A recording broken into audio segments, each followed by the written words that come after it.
Mehnat Afrin moon.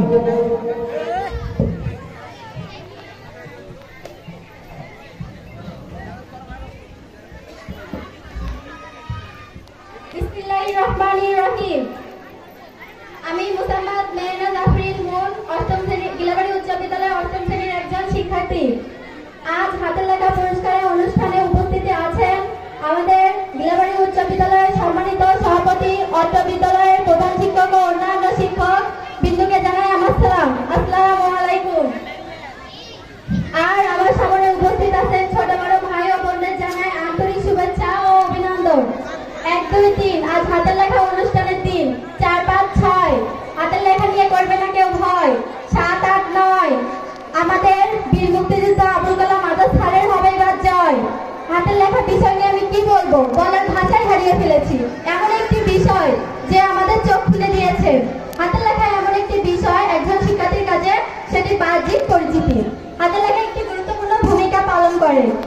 হাতের লেখা একজন শিক্ষার্থীর চিন্তা শক্তি ও মানসিকতাও ফুটে তোলে। হাতের লেখা দিয়ে আমরা অনেক সুন্দর জীবন গড়তে পারি।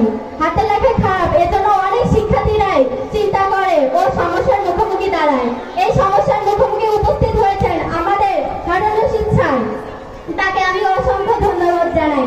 তিনি আমাদের সুন্দর হাতের লেখাকে ম্যাজিকের মতন করে গড়ে তুলেছেন।